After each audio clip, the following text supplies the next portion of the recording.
Alors, avant de commencer mon intervention, je vais me permettre de lire ce que dit l'ancien président de la section du contentieux Combrexel dans le rapport annuel du Conseil d'État de 2020 à propos des efforts du juge pour rendre ses décisions compréhensibles. Il nous dit « La limite de cette ligne jurisprudentielle sur la clarté et l'intelligibilité réside dans la complexité normative qui atteint des sommets dans certains domaines, comme par exemple en matière d'urbanisme commercial ou en matière d'environnement concernant les éoliennes, par exemple. Ceci alors même que la simplification est recherchée. » Et donc, voilà, mon intervention va essayer d'être simple dans un domaine où le contentieux lié au fait qu'on est tenté d'intégrer l'autorisation d'exploitation commerciale au permis est relativement complexe. Alors, je vais d'abord m'intéresser à la recevabilité au regard de l'acte, puis du requérant, puis de la juridiction, puis des délais de recours, ensuite sur l'obligation de notification et ensuite sur la recevabilité des moyens. Et on va voir que sur chacun de ces domaines, on a une complexité qui a été intégrée depuis la loi ACTPE, c'est-à-dire depuis que l'AEC a intégré le permis ou a tenté d'intégrer le permis, parce que c'est pas une réelle intégration, on en parle depuis ce matin. En réalité, on a quand même toujours deux dispositifs parallèles. Alors, quel acte attaquer tout d'abord? On a eu beaucoup de décisions du Conseil d'État pour réussir à avoir une idée, et encore, on a encore des domaines dans lesquels il nous reste des questions. Donc, je répète, depuis le 15 février 2015, qui est la date d'entrée en vigueur du dispositif créant le permis de construire valant autorisation d'exploitation commerciale, donc depuis le 15 février 2015, on dépose en mairie un dossier de demande de permis de construire dans lequel il y a une pièce qui s'appelle la PC 43, parce que c'est la 43e, qui est le dossier de CDAC. Et c'est ce dossier de CDAC qui est transmis par le maire dans un délai de 7 jours à la CDAC, au secrétariat de la CDAC, pour instruction. Donc, ce permis de construire valant AEC, la question s'est posée très rapidement de savoir qu'est-ce qui devait être attaqué lorsque on a soit un concurrent qui veut attaquer l'autorisation d'exploitation commerciale, soit le pétitionnaire qui veut attaquer le refus d'autorisation d'exploitation commerciale. La première réponse que l'on a eue a été de nous dire que l'avis de la CNAC est insusceptible de recours, et ce même lorsque le permis de construire a été délivré avant son intervention. Alors vous devez vous demander quand est-ce qu'on se retrouve dans ce cas-là.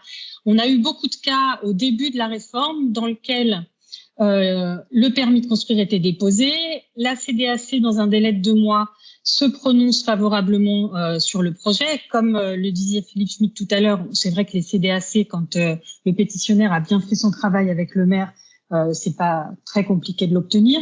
Et après obtention de la CDAC, le maire délivrait le permis, alors même que, en parallèle, un concurrent exploitant faisait un recours en CNAC. Et donc, on se retrouvait dans une situation dans laquelle on avait un permis de construire intervenant avant que la CNAC se soit prononcée. La CNAC se prononce après, elle autorise le projet, donc elle confirme la décision de la CDAC. Le permis de construire a été délivré avant, et ce que nous dit le Conseil d'État dans un arrêt du 23 décembre 2016, c'est dans ces cas-là, on attaque bien le permis de construire, puisque la CNAC n'a émis qu'un avis.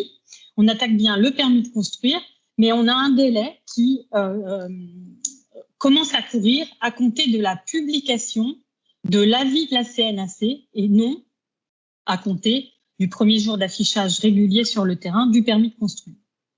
Donc on voit là qu'on a déjà un système un petit peu compliqué par rapport à ce qu'on connaît en termes de délai pour attaquer, délai et décision à attaquer. La question s'est posée de savoir si le pétitionnaire lui-même, lorsqu'il y avait un avis de la CNAC défavorable, qu'est-ce qu'il devait attaquer? Dans une décision relativement récente du 25 mars 2020, le parc du Béarn, le Conseil d'État, avec des conclusions très intéressantes sur cette question, nous dit, en fait, de la même façon, L'avis de la CNAC étant une mesure préparatoire, le pétitionnaire ne peut pas attaquer cet avis. En revanche, il existe des dispositions dans le Code de l'urbanisme, plus précisément l'article R 424-2, qui nous dit que quand la CDAC ou la CNAC a émis un avis défavorable sur une demande d'autorisation d'exploitation commerciale intégrée à un permis de construire, donc lorsqu'il y a eu un avis défavorable, à ce moment-là, ce qui naît tacitement, ce n'est pas un permis de construire, mais c'est un refus de permis de construire. Et dans ce cadre-là, le rapporteur public suivi par le Conseil d'État proposait que soit attaqué par le pétitionnaire le refus implicite de permis de construire et non l'avis défavorable de la CNAC.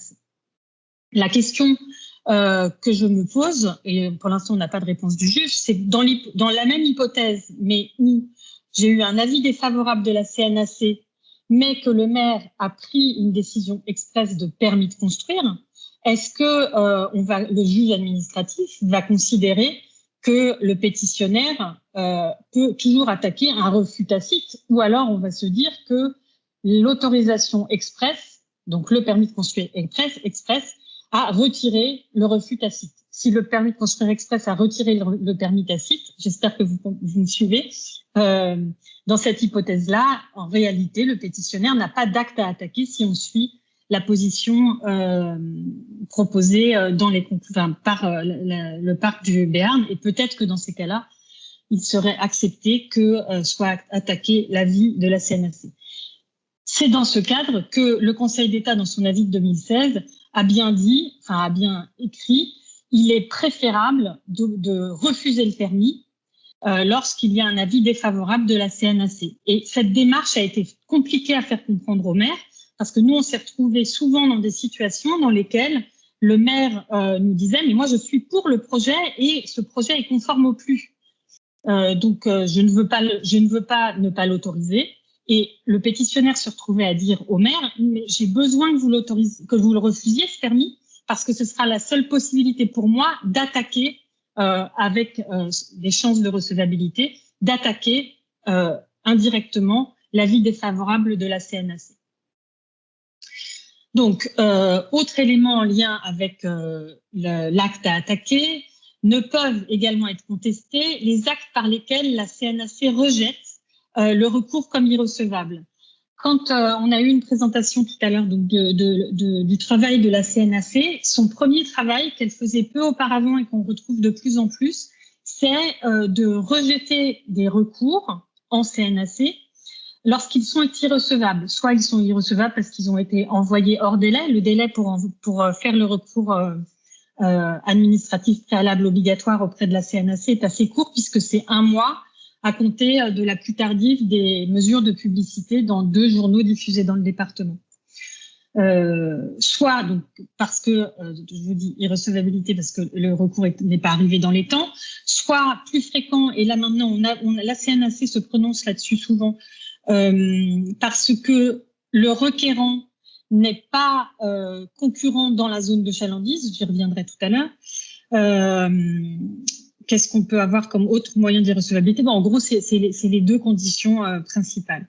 Et donc, même dans cette hypothèse-là, donc en réalité, le requérant au RAPO, au recours administratif préalable obligatoire, n'a pas eu accès à la CNAC. La CNAC lui a dit il n'est pas passé, il n'a pas été auditionné, son dossier n'a pas été instruit en CNAC. Pourtant, cet exploitant concurrent-là va devoir également attaquer l'autorisation d'exploitation commerciale via le permis de construire une fois qu'il sera délivré, et il critiquera l'irrecevabilité qui a été présentée par la CNAC lorsqu'il attaquera le permis de construire. Donc, sous-jacent à ce que je suis en train de vous dire, c'est le fait que l'avis de la CNAC a le caractère d'un acte préparatoire à la décision prise par l'autorité administrative sur la demande de permis de construire valant AEC. Donc, seule décision susceptible de recours contentieux, même lorsqu'il s'agit d'un avis défavorable, je vous l'ai dit tout à l'heure, sur le parc du Béarn. On s'est posé la question, et pour l'instant, comme ça n'est pas remonté jusqu'au Conseil d'État, on a des CA, des cours administratifs d'appel qui disent une chose et son contraire, de savoir si le maire aussi se trouvait dans la situation, quel acte devait attaquer le maire lorsqu'il y avait un avis défavorable de la CNAC. La Cour administrative d'appel de Nantes et de Bordeaux, les deux ont dit dans des décisions donc, du 25 juin 2020 et du 28 février 2020 alors attendez, que je regarde. Celui-là, c'est là, c'est bon. Donc, la CA de Bordeaux et la CA de Nantes ont dit que le maire était recevable à attaquer directement l'avis de la CNAC. Je vous lis le considérant, il est très court. Il résulte de ces dispositions que l'avis de la Commission nationale d'aménagement commercial est défavorable. Le permis de construire ne peut être délivré. Dès lors, un tel avis qui limite le pouvoir de décision du maire fait grief à la commune et est par suite susceptible d'être déféré par elle au juge administratif par la voie du recours pour excès de pouvoir. C'est une position que je trouve assez claire et qui me semble être une application facile des principes du droit administratif.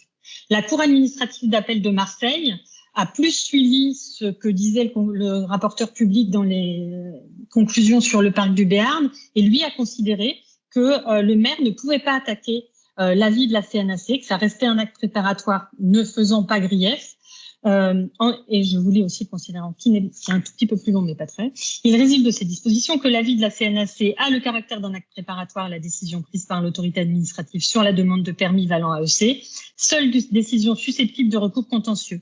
Il en va ainsi que l'avis de la CNAC soit favorable ou qu'il soit défavorable. Dès lors, la fin de non-recevoir opposée par la SAS Immobilière Carrefour doit être accueillie. Et donc, il a été considéré que le recours de la commune contre l'avis de la CNAC était irrecevable. Donc là-dessus, on va attendre que le Conseil d'État se prononce. La situation dans laquelle si on applique jusqu'au bout l'arrêt de la CA de Marseille, ça voudrait dire que le maire devrait prendre un refus de permis et attaquer son propre refus de permis. Je pense qu'il y a un problème à dire qu'un acte que l'on a pris soi-même nous fait grief. Donc c'est pour ça que je suis plus en accord avec les positions de la CA de Bordeaux et de Nantes. Donc là, oui, j'ai enlevé un des cas de figure qui rendait plus compliqué, alors que finalement, on va voir ensemble qu'on peut avoir une position assez claire. Donc, arrêt du Conseil d'État du 14 novembre 2018, Société MG Normandie et autres, nous a pris en compte tous les cas de figure qui pouvaient surtout exister au moment où on avait encore des décisions d'autorisation d'exploitation commerciale avec des permis déposés sur la base de ces décisions. Donc, un permis de construire délivré avant le 15 février 2015 ne peut jamais valoir autorisation d'exploitation commerciale et ne peut être contesté en tant qu'il vaut autorisation de construire uniquement. Dans ce cas, la décision de la CNAC est un acte qui fait grief, qui peut être contesté devant le juge administratif, qu'elle soit intervenue avant le permis ou même après le permis. Je vous ai donné l'exemple du cas dans lequel on avait la CNAC après le permis. Autre cas de figure lié à la situation transitoire, on a une autorisation de la CNAC délivrée donc avant le 15 février et un PC délivré après. L'article 39 de la loi CTPE, complété par la loi Macron dont vous avez parlé ce matin, prévoit que tous les projets nécessitant un permis de construire, que pour tous ces projets, l'AEC en cours de validité dont la demande a été déposée avant le 15 février vaut avis favorable. Et donc, la question qu'on peut se poser, c'est comme il est dans la loi désigné comme étant avis favorable, est-ce qu'on l'attaque via le permis ou est-ce qu'on l'attaque directement? Et là, le Conseil d'État nous a dit que c'est la décision de la CNAC qu'on doit attaquer dans ce cas de figure. Deux suites données à ces jurisprudences-là. Premièrement, lorsqu'un projet soumis à AEC a fait l'objet d'un permis de construire délivré avant le 15 février 2015, donc je vous l'ai dit, quand le PC a été délivré avant le 15 février 2015, ce qu'on attaque, c'est l'AEC elle-même, ça c'est l'autorisation d'exploitation commerciale directement. Et donc, ce que nous dit le juge dans le Conseil d'État dans un arrêt du 27 janvier 2020, c'est que les permis de construire modificatifs qui interviennent après le 15 février 2015 sur ce permis de construire qui n'a pas valu AEC doivent être déjà non pas à valoir AEC et doivent être attaqués en tant qu'ils permettent de construire et ne peuvent être attaqués en tant qu'ils permettent d'exploiter. Et dernier cas de figure, j'ai une autorisation d'exploitation commerciale qui est intervenue avant le 15 février 2015, donc une décision de la CNAC. Cette décision est annulée pour un projet qui nécessite un permis de construire.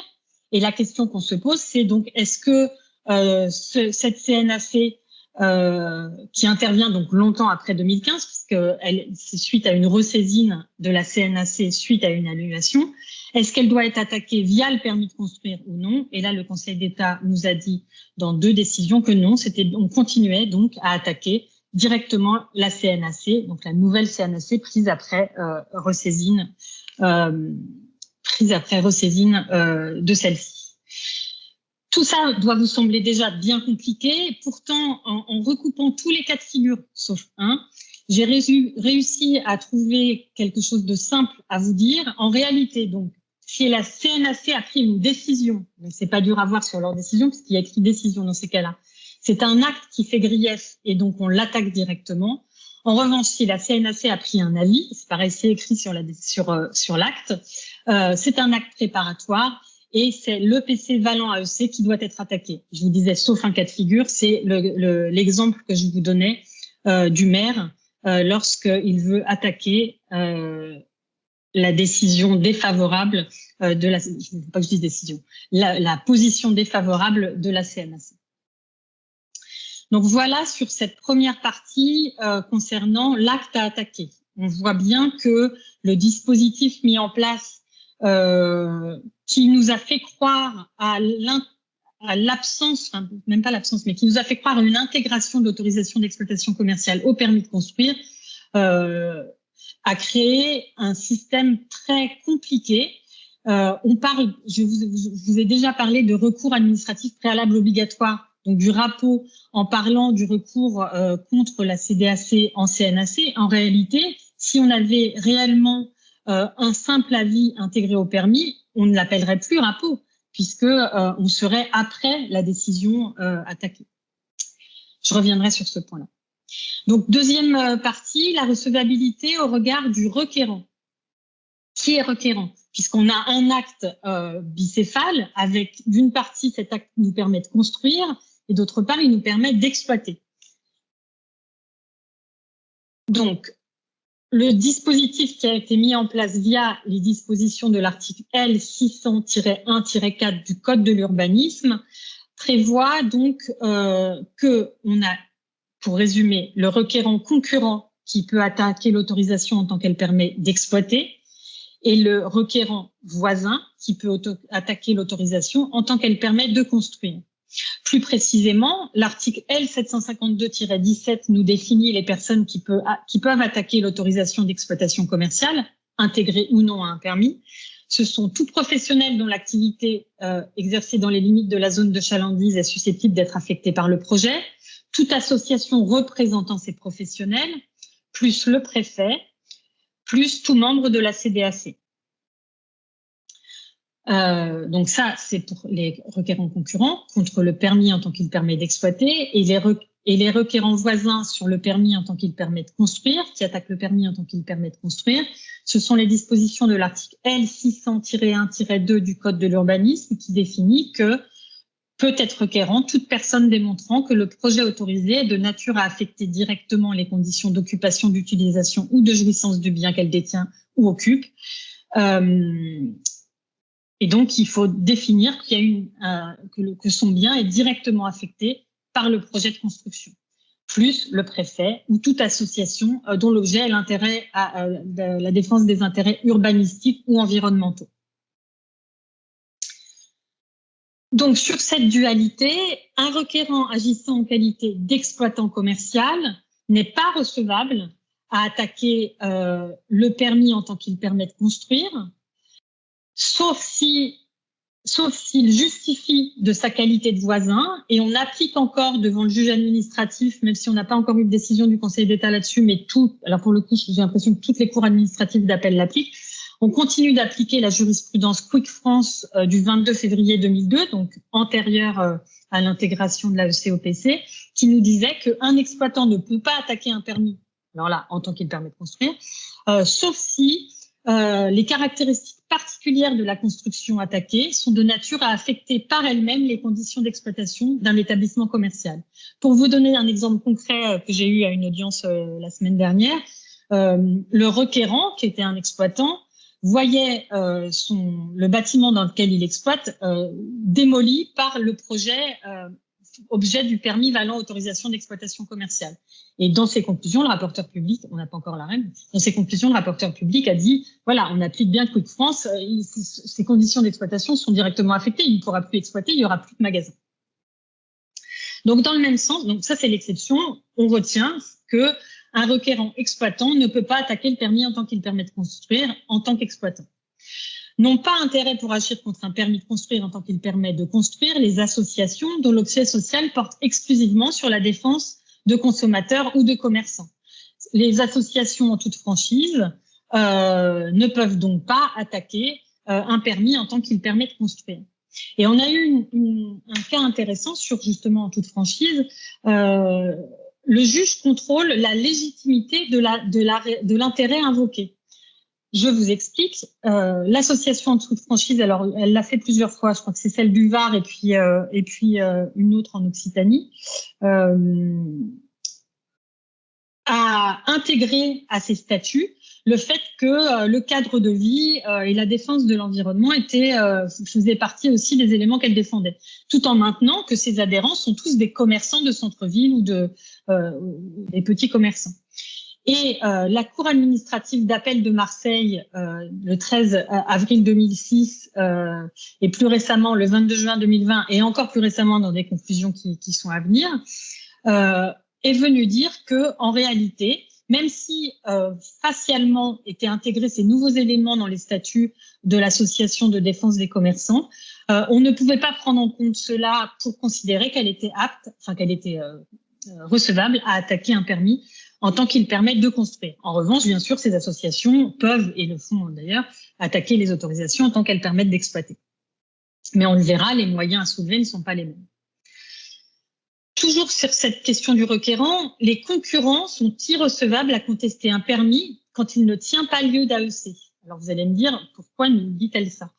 Parce que la question s'est beaucoup posée pour certains magasins, certaines enseignes, qui, souvent après avoir eu un refus de la CNAC, mais pas seulement dans ce cas-là, se trouvaient à déposer un permis de construire portant sur une surface de vente de 999 mètres carrés ou moins. Et on sait, le seuil pour être soumis à autorisation d'exploitation commerciale est à 1000 mètres carrés. Donc, ce permis-là ne vaut pas autorisation d'exploitation commerciale. Je n'entre pas dans le champ d'application de l'exploitation commerciale puisque je suis en dessous du seuil de 1000 mètres carrés. Et donc, le juge administratif, le Conseil d'État nous a dit le 21 juin 2017, dans une décision Société Lila et Société Phébus, que un concurrent n'était pas recevable à attaquer ce permis de construire puisqu'il ne permet que de construire et absolument pas d'exploiter. Dans le même sens, si un projet aurait dû être soumis à autorisation d'exploitation commerciale, mais ne l'a pas été, exemple concret, j'ai un projet de 500 mètres carrés de surface de vente, donc je ne le soumets pas à autorisation d'exploitation commerciale, mais en fait, je ne le soumets pas à tort parce qu'il s'insère dans un ensemble commercial qui fait déjà, par exemple, 1000 mètres carrés. Donc, le projet aura pour objet d'étendre un ensemble commercial de plus de 1000 mètres carrés. Et en ce sens, il aurait dû être soumis à autorisation d'exploitation commerciale. Eh ben, un concurrent ne peut pas attaquer le permis au motif qu'il aurait dû faire l'objet d'une autorisation d'exploitation commerciale. C'est ce que nous a dit le Conseil d'État dans un arrêt du 14 novembre 2018, commune de Vire-Normandie, que je vous ai déjà cité. Il ne peut pas attaquer directement le permis, qui ne permet que de construire. En revanche, il pourrait très bien saisir le juge judiciaire pour dire au juge judiciaire, en fait, il y a une exploitation irrégulière par l'exploitant, puisqu'il exploite un site pour lequel il aurait dû obtenir une autorisation d'exploitation commerciale qu'il n'a pas eu. Donc ça se fait devant le juge judiciaire dans ces cas-là et pas sur le permis de construire. Toujours sur l'intérêt à agir des requérants concurrents, est recevable à contester l'EPC en tant qu'il y a un lieu d'AEC, tout professionnel dont l'activité exercée dans les limites de la zone de chalandise définie pour chaque projet est susceptible d'affecter par le projet ou toute association les représentants. Donc ça, je vous relis là exactement les dispositions de L752-17. Qu'est-ce qu'on en a retiré? Qu'est-ce que le juge en a retiré? D'une part, le professionnel doit démontrer être concurrencé par le projet en justifiant d'une part être soit exploitant d'un commerce de même nature.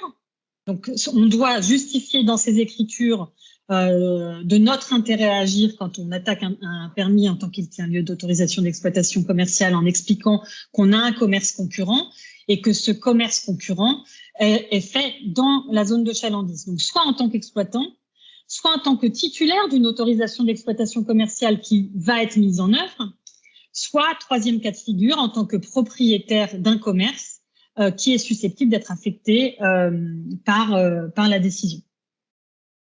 La question s'est posée parce que c'est depuis la loi CTPE que cette définition est intégrée dans la loi. Et la question s'est posée donc de savoir si un concurrent qui n'est pas dans la zone de chalandise, mais qui partage la même zone de chalandise que le projet, donc concrètement, j'ai une zone de chalandise qui est, qui est à 30 minutes pour le projet que j'attaque. Moi, je suis concurrent à 40 minutes, mais on voit bien que il va me prendre des clients par son projet puisque on va avoir une partie de notre zone de chalandise en commun. Et donc la question a été de savoir si, dans ces cas-là, ce concurrent-là a intérêt à agir. En premier lieu, la CNAC a considéré que non, et je crois qu'on a eu des irrecevabilités directes sans étudier le fait de savoir ce qu'a proposé le juge administratif, donc sans étudier le fait de savoir si le projet attaqué avait une incidence significative sur l'activité du requérant. Et donc, quand on est dans ce cas de figure, on doit justifier de façon importante que déjà le chevauchement des zones de chalandise, d'une part, et d'autre part, une incidence significative sur l'activité du requérant. Cette incidence significative, on doit la justifier concrètement par une perte de chiffre d'affaires significatif. Donc, on a des décisions. On a eu donc l'arrêt du Conseil d'État du 26 septembre 2018, Société de distribution Casino France, et puis un arrêt intéressant de la CA de Nancy, 25 février 2021, Société La Beaumoise de distribution, sur cette analyse-là. Cette définition intégrée à la loi a eu un impact pervers au départ, qui, grâce à ces jurisprudences, les moins, mais enfin quand même, parce en gros, quand on est dans la zone de chalandise, on a juste à justifier qu'on a un commerce concurrent. Quand on n'est pas dans la zone de chalandise, on doit justifier que ça a un impact significatif sur notre affaire. Et donc, l'effet pervers a été que certains pétitionnaires ont souhaité limiter les zones de chalandise pour limiter le nombre potentiel de requérants. Donc, je passe à la troisième partie sur la recevabilité, qui est la question de la juridiction. Ce sont les cours administratives d'appel qui sont compétentes en premier et dernier ressort pour connaître des recours contre les permis de construire valant autorisation d'exploitation commerciale. Quand je dis en premier et dernier ressort, ça veut dire que derrière, on a encore un niveau de juridiction, mais qui n'est pas un jugement de l'affaire, mais de l'arrêt, qui est le pourvoi en cassation devant le Conseil d'État. Donc, premier et dernier ressort devant la Cour administrative d'appel.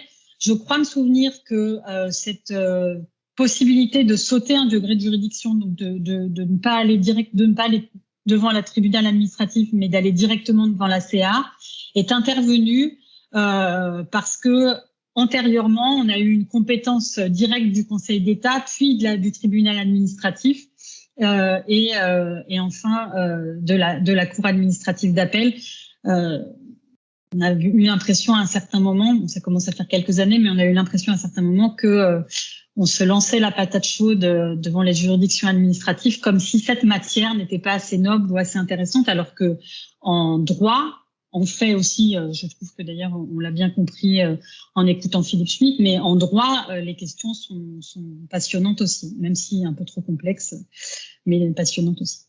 Donc, la Cour administrative d'appel est donc compétente en premier et dernier ressort.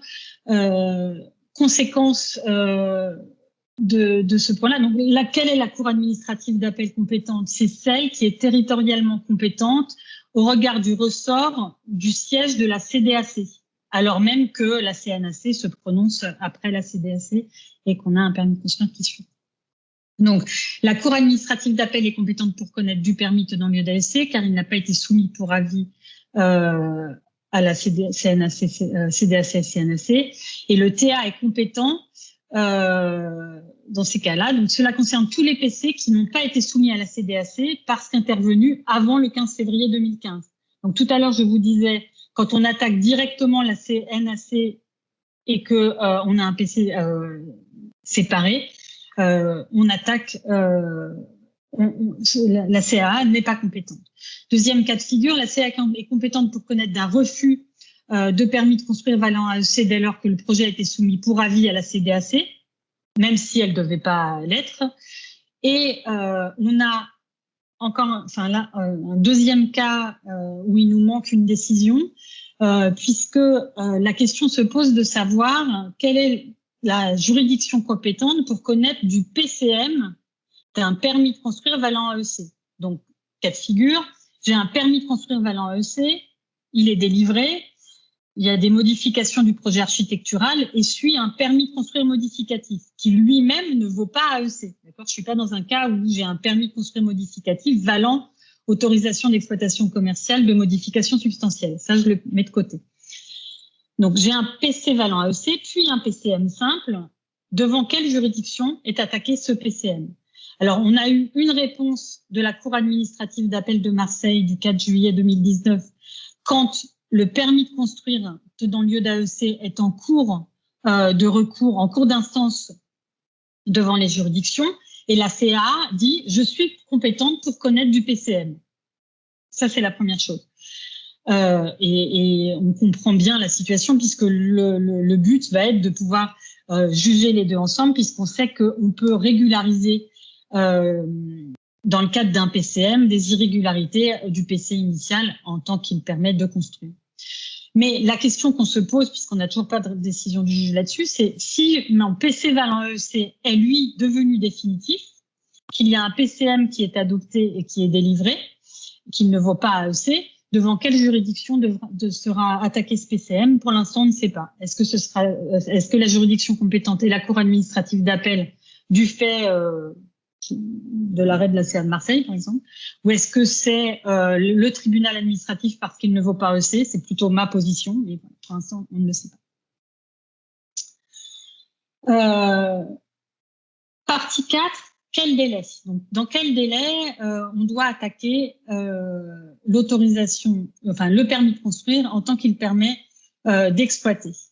Donc, premier élément sur la recevabilité rationnée temporis du recours contentieux, le délai de recours contre le PC valant AEC est de 2 mois à compter du premier jour d'affichage sur le terrain.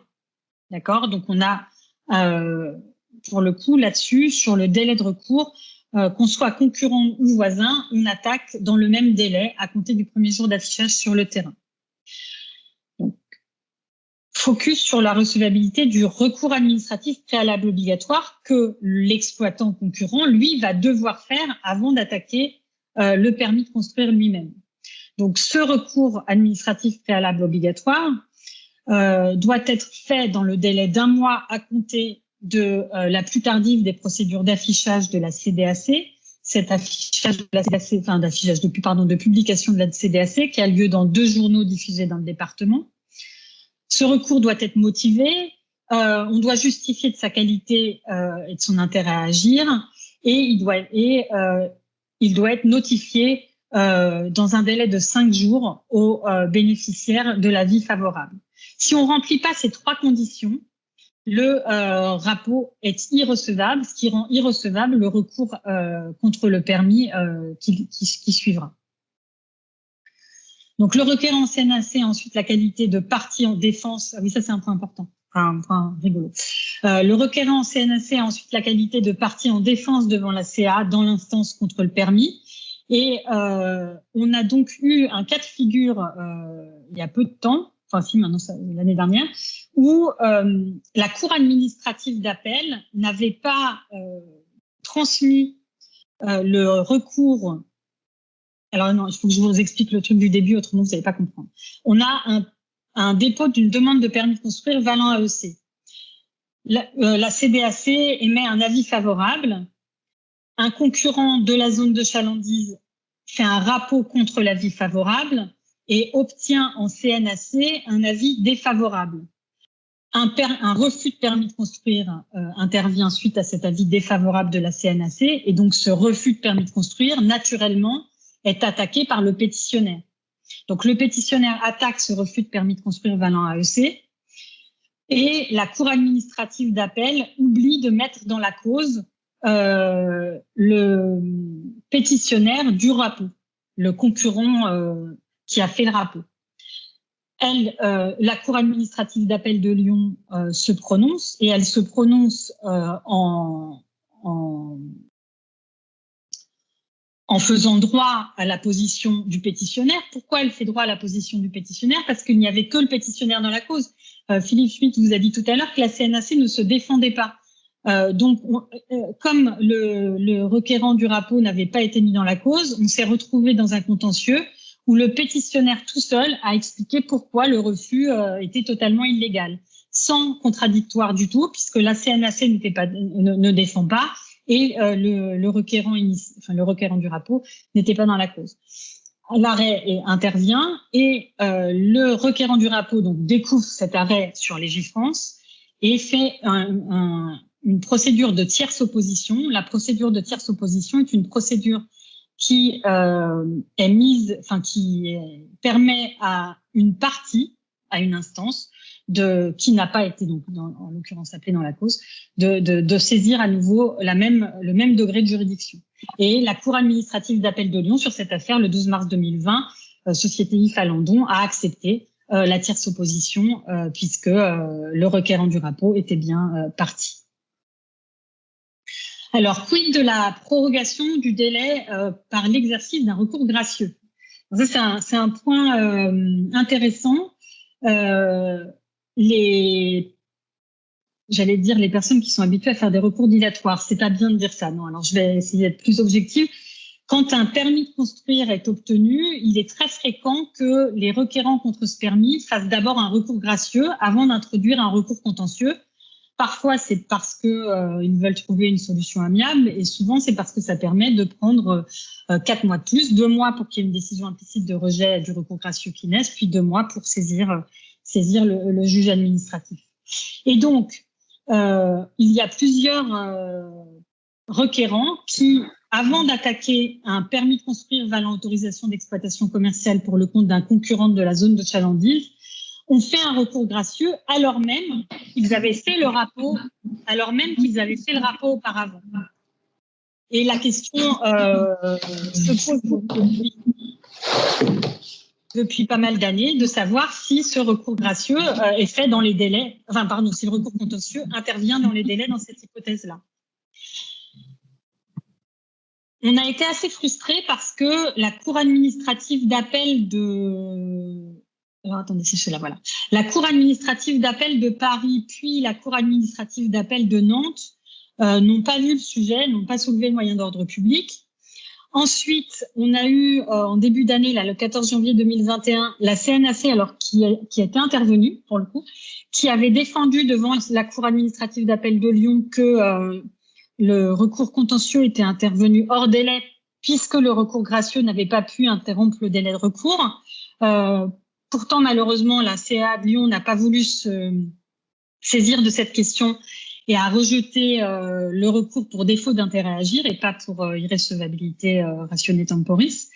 Et là, semaine dernière, non, le 8 mars exactement 2021, on a eu des conclusions du rapporteur public sur un arrêt, sur une affaire en instance devant la Cour administrative d'appel de Marseille sur un recours en toute franchise département de l'Hérault et SNC Polygone contre la SNC Odysseum France.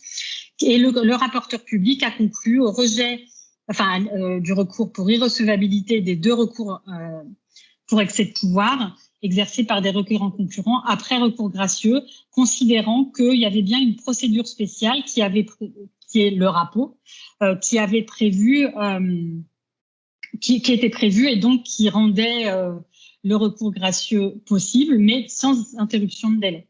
Donc on attend, nous, avec impatience, cette décision.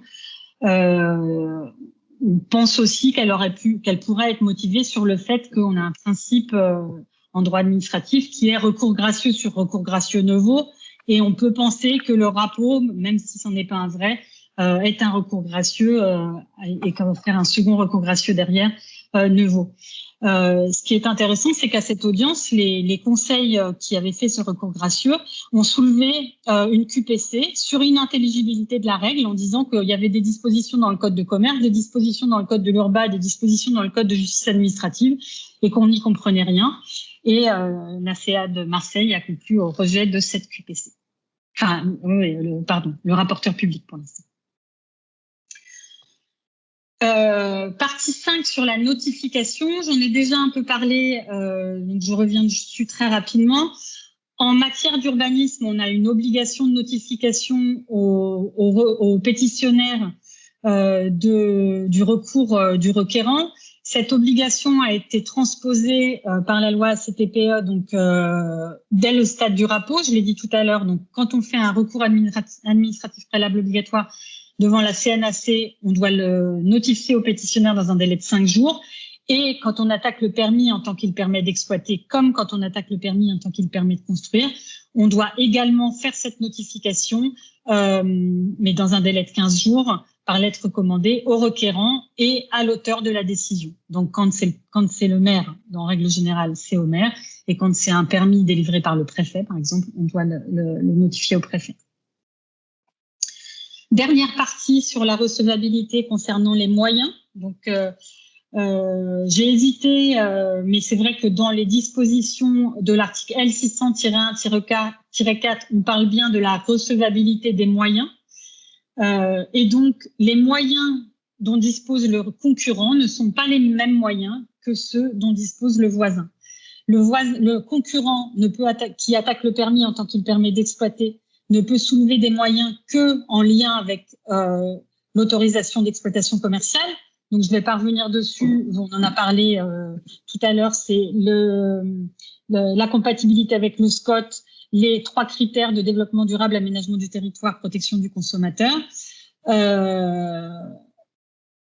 Et je vais revenir sur 2 autres moyens communs. Et le voisin, lui, ne peut pas attaquer le permis en tant qu'il permet d'exploiter, donc il ne peut pas soulever, je vous l'ai dit tout à l'heure, il ne peut pas soulever le fait qu'il y a des modifications substantielles au projet d'exploitation. Il ne peut pas soulever des moyens sur la CDAC et la CNAC. En revanche, il pourra soulever des moyens sur la non-conformité au PLU, sur la non-compatibilité au SCOT si le projet fait plus de 5000 m² de surface de plancher. Donc voilà, chacun a ses moyens. Concernant le concurrent, il ne peut donc pas développer des moyens sur l'autorisation de travaux d'un établissement recevant du public. Ça a été jugé par la CA Nancy dans un arrêt du 1er octobre 2020. Il ne peut pas soulever directement les dispositions de L111-19 qui imposent une emprise au sol des surfaces affectées aux aires de stationnement avec un ratio spécifique. Mais bon, là, ça veut dire que le conseil a été mauvais parce que sans passer par L111-19, comme la surface des aires de stationnement fait partie des du sous-critère de développement durable, c'est pas compliqué de développer le moyen, mais sans passer par L111-19. Il ne peut pas non plus développer des moyens sur l'absence d'évaluation environnementale. En revanche, il y a 2 moyens que le juge administratif a considérés comme étant recevables de la part d'un requérant concurrent. Le premier, c'est sur l'incompétence de l'auteur de l'acte. Concrètement, c'est un permis de construire qui a été délivré par un adjoint au maire. Le moyen est soulevé du fait qu'il n'y a pas une délégation, la délégation n'est pas bonne. C'est un moyen recevable puisque c'est bien l'acte qui est attaqué. Et un autre moyen recevable, ça c'était très intéressant et c'est en lien avec ce que disait Dominique Moreno tout à l'heure, est recevable également, c'est la CA de Nantes qui nous l'a dit dans un arrêt du 24 novembre 2020, SAS Kimono, sont recevables également des moyens tirés sur les articles L142-4 et 5 du Code de l'urbanisme. Ces articles portent sur l'urbanisme, enfin sur la constructibilité limitée en l'absence de SCOT. Donc, si je suis sur un territoire qui n'est pas couvert par un SCOT, j'ai une interdiction d'AEC. Et donc, comme la CA de Nantes écrit très bien dans son arrêt que comme les AEC sont spécifiquement visées dans ces dispositions-là, même si elles sont dans le Code de l'urbanisme, c'est bien un moyen en lien avec l'autorisation d'exploitation commerciale et donc ce moyen est considéré comme recevable. Voilà, donc j'ai fini ma présentation très contentieuse, hein, c'était l'objet, sur les moyens de recevabilité et je vous laisse la parole. Merci.